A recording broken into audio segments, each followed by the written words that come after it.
Are we doing all right? Good Great. afternoon. Good afternoon.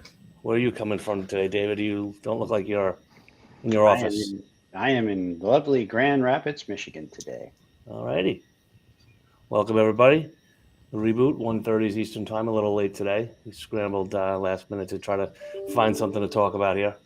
Um, every Wednesday, 1:30 Eastern, Brian Bracci, BNL Solutions, and I'm joined by... My name is David Groot, and I am with WinStar Technology. And Brandon Bowers with BPB Managed Cyber Solutions. David Luft with LDD Consulting. out of Albuquerque, New Mexico. Albuquerque, the green chili capital of the world. There we go. And I am still out of South Florida, but it is not sunny today. It is very rainy lately. Super sunny and warm here in Michigan. Yeah, we've got some good weather up here finally. Had a nice weekend. How was your weekend, guys? Everybody good? Yeah. Good. We had a great Memorial Day weekend. We had a weekend? We did. We did. So yeah, we're gonna kind of just talk about just layoffs. Not layoffs in the technology sector, not specific to technology jobs, but just an overall conversation about these big companies that have been laying off a ton of people lately, and the reasons for that can be. I mean, we know. We have an idea, during the pandemic when it started, there was, I mean, you can't blame that, but there was definitely some overhiring going on during the pandemic because everything moved online. People were working remotely, shopping online, ordering groceries online for curbside pickup. The streaming businesses, everyone, had the subscription count went up on Hulu, Netflix. And everyone was, at that point quarantined and encouraged to stay home. So they spent a lot more time online. So that surge, tech companies were at record level profits. And that's, public information, you can look it up and just see what the numbers were. And there was a hiring frenzy. And they're still not hurting. I mean, let's also be clear at that. There's absolutely. not a bankruptcy like looming in the tech sector. No, not by any stretch of the imagination. But I think that they thought this would be the new normal, so they overcompensated for on hired help at whatever level it was, in any level. But Meta, the owner of Facebook, they doubled their employee headcount. March of 2020, they reported 48,000 staffers, and then September of 22, 80,000. And then so the growth was there, and unfortunately it didn't last that long, as we all know. We saw shortages in being able to get certain equipment, but that all was there was a reason and a process for that. We saw the chip manufacturers were delayed because auto dealers canceled their orders, and then they had to try to flip and reorder vehicles when the tooling on all these chips, they retooled their machinery and said, well, now you got to wait another 6 months, 12 months, whatever it is. So that part of it makes sense. But then we had inflation on top of it, the highest inflation in 40 years, 9.1%. Average rate is like 2% a year. So when you see that type of record-breaking change, it's going to affect somewhere. So I picked up a sheet here that just to throw some numbers out there, and let me see if I can get that over here. And while you're bringing that up, just for a second, when I was reading and trying to get some information for this topic when we were sort of preparing, is that a lot of these big organizations like Meta, Google, Microsoft, they're all saying similar things. So, the landscape changed with COVID. They amped up. Everybody was using technology much more than they were ever doing before. They needed resources. Profits were going crazy, right? They kept hiring.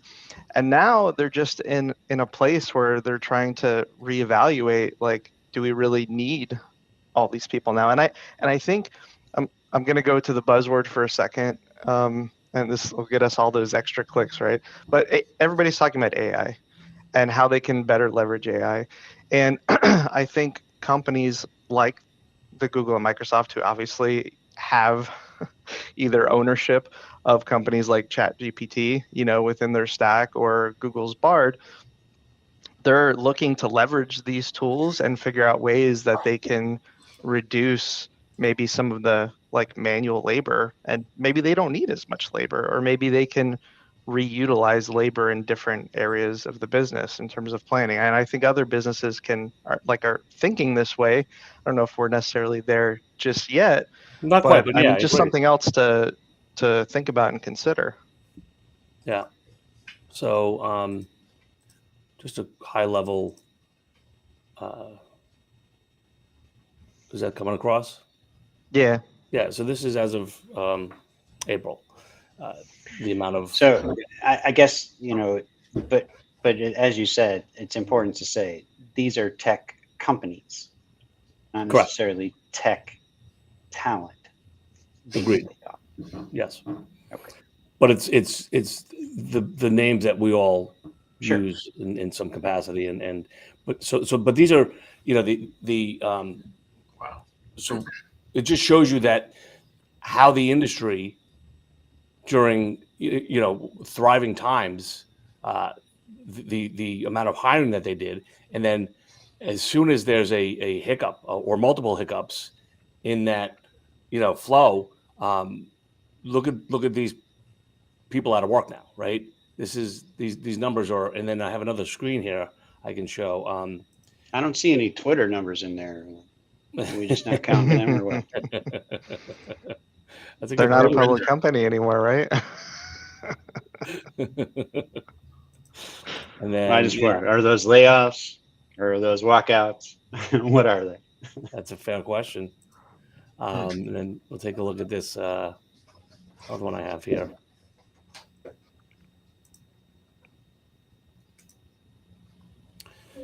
So these are more companies that we all heard. Dropbox laying off 500, more Amazon here. Lyft, I don't even know how that even works. But Can you lay off contractors? I don't know. Redfin, which is I think they're a realtor. So again, you hear that the house sales are remember when they were booming too, and so now you have real estate. They're not the demand for property isn't there, and it's goes on and on. Netflix, Roku, these are all tech, but not necessarily all tech. You got Disney here, so all affected. I think from the that influx of everyone needing and wanting, and then all of a sudden it just goes away like that. That's part of it. Also, there's constant talks of a looming recession, right? So these businesses want to be prepared and not be in a position that they're so heavy with those expenses that it's going to completely destroy them in some way. What I find really interesting is that with all of these layoffs that you listed there, talking thousands to hundreds of thousands of people, and it's still incredibly difficult to find talent. Like, it's not overflowing. I don't know about for you guys, but like looking for talent, still very difficult and expensive. And the requirements on what they want in terms of flexibility is also much more difficult to really oblige by now.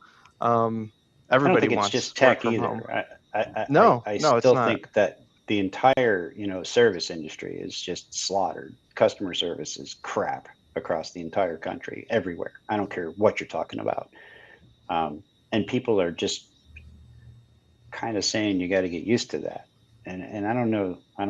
That's a whole nother show, whole nother conversation. No, But but yeah, it's I think relative to the conversation because if you're making more money, you're getting more subscribers, whatever your product is. You could take Netflix for example, whatever.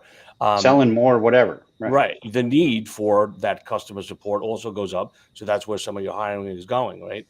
It doesn't mean that you're getting, to Brandon's point, good talent.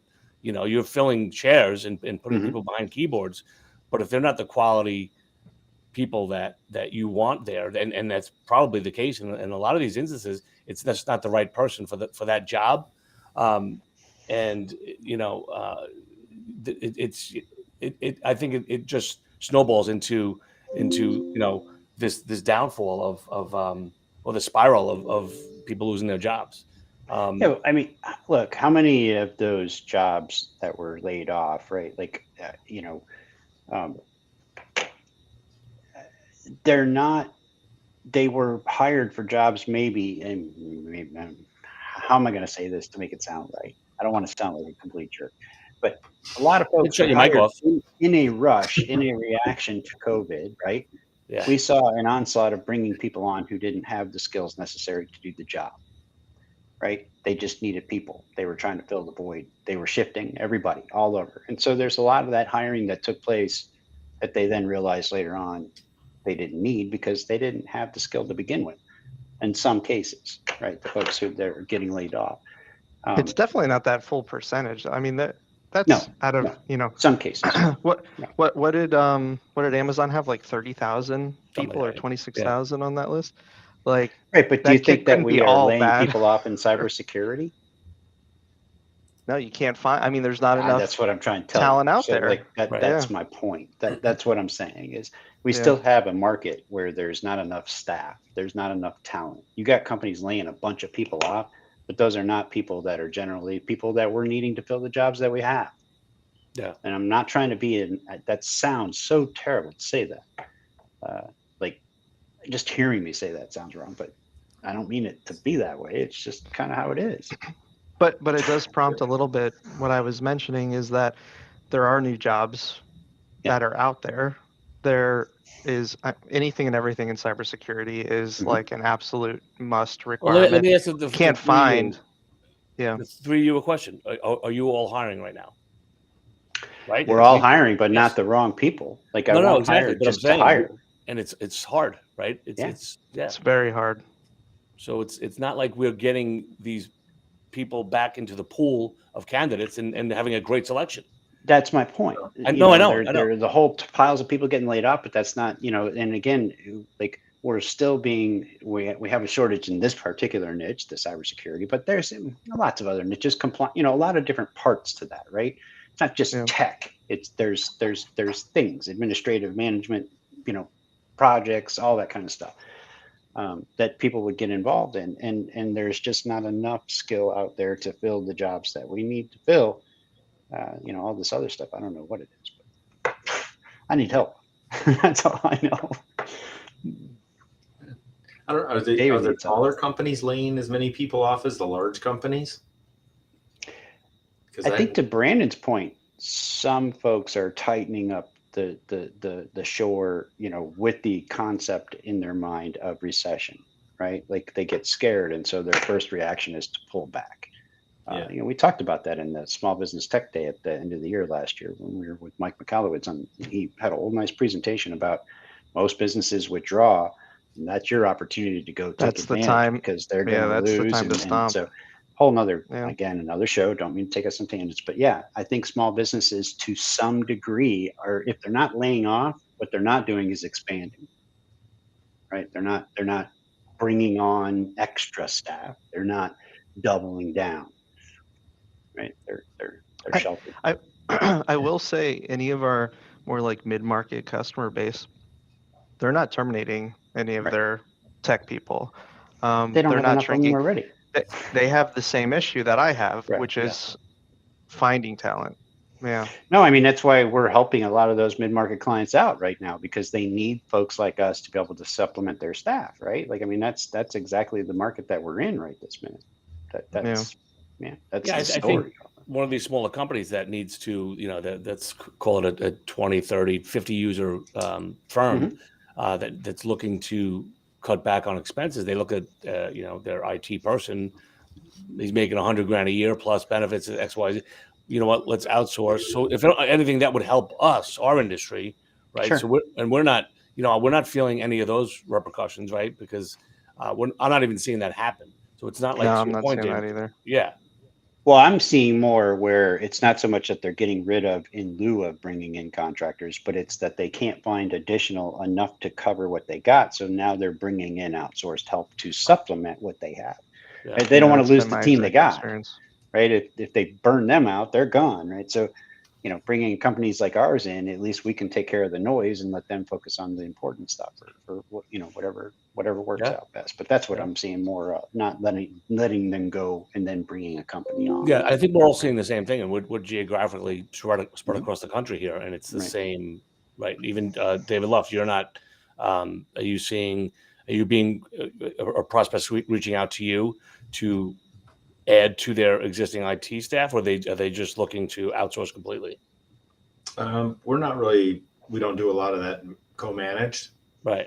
So, and right now, because we're a little bit short, we haven't really been expanding, and I got other stuff going on. But I also see that the people that are coming from those large corporations are typically not a good fit for a small company. Yeah. And small It's a companies different climate. are not necessarily a good fit for a large corporation. Yeah, Brandon. No, I'm You know what? No, you know what's so funny about David mentioning that right now? I started thinking about some of the interviews that I've been doing, and a lot of the guys coming from some of these larger organizations may be proving some of what you're saying to be correct, David, in that, when you really get into the meat and potatoes of it, it's like, maybe it's not such a great fit and, still difficult to find the talent. So it may be a mix of, hey, they're cutting some fat of, the talented bunch, and also they overhired during COVID, and so they just need to scale back some to get control of expenses, especially with inflation the way it is, and again, the looming in scare, which is all you hear about every time you turn on the TV, of the downfall of our economy and things of that nature. It's not that they're not good people; it's just the different. In a large company, you like to do a more focused thing, and in a smaller company, you kind of want to be all over the place, changing up every day. Well, large and not companies that are very you want funnel. it, but it's it's very difficult to find somebody that has the experience or ability to like switch mindsets. They're like very focused and good at one thing, but also what happens, especially in technology, like that one thing changes. Technology changes. If you're only good at that one thing, like what are you going to do that when that one thing goes away? Right. So Well, the other part of it I've noticed, and I'm sure you guys would agree, is that in enterprise, right, they are not as nimble and they don't move as fast, right? So they're not as cutting edge. You bring a guy in who's got 20 years experience out of an enterprise IT department, and he could be 10 years behind the curve of what's going on in your shop. And that's not his fault. It's just because that's the company he worked for and what they were doing, right? No. Yeah. One of our newest clients is their IT person has been with them since the beginning, and they're around for a couple of decades. And he retired, and the knowledge was just specific to what that company did. There was nothing. There was no anything newer than within the last 20 years was not even a part of anything that he would touch. So it's amazing this company ran, and they're a successful company, but we go in there and we're just looking around like, wow, we need to make a ton of changes here to kind of get you brought up to speed here, and we're talking a national company. So seeing that and us coming in there, because we didn't know, like, are they going to replace him or what? And they said, no, we want to keep this outsourced, which is obviously great for us. But they see the value in getting a team of knowledgeable experts that are able to go ahead and handle all of their projects, handle all their support nationally, as opposed to a single individual. So it's to your point though, you're limited when you have that single that one thing that you do, and you're not growing with technology. You could see it, unfortunately. So when that company started, though, was it pretty small? Like, was that a situation where they started out, they had this guy, he built out the first little bit of the network, and then he added on. More or less, yeah. I mean, it was, yeah. But I mean, there's got to be, I don't know, maybe let's say it's 200 and some odd endpoints across the country. Okay. Not huge, but Right. and they're all static IP addresses, manual. Yeah, done the way that he did it. Right. Right, in a logged piece of paper, like it's just Yeah. That does sound like the 90s. That's what he knows. Exactly I mean, what it I'm was, telling yeah. you, they got that stuff down. Like they got it dialed in. But that's what they do. And I'm not badgering anybody, but the point is that it worked, right? Yep. I mean, so that system worked, but it's time to now you gotta fast forward ahead and let us do what we have to do. So now you got to put the cloud in there. And it's not going to work anymore. Yeah, right. I know. Fun stuff. So yeah, you are limited. That's some of the limitations, and then being able, at least specific to our industry, to be able to pivot from working on a CCH tax problem at an accounting firm to a food manufacturer's program that's not working, and being able to just adjust like that on the fly, and the tickets are all they're not. Yeah, you don't know what you're going to do. What you got, right?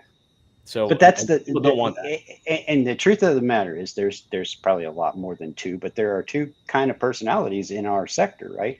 There's the guys who thrive on that, the guys or girls, and then there's the guys or girls who need the enterprise style, right? Where they thrive in that environment. Where some guys need diversity. If it isn't all over the place, they die. They just can't handle it. That's me. Like if you give me the same thing to do every day, I'll just spit it right back in your face. It's not going to happen. I got to have some kind of a challenge. Other folks, they don't want any kind of change. They want it to just be nice and steady, right? Yep. Do you guys feel there's going to be any major impact of like all these layoffs that are happening? I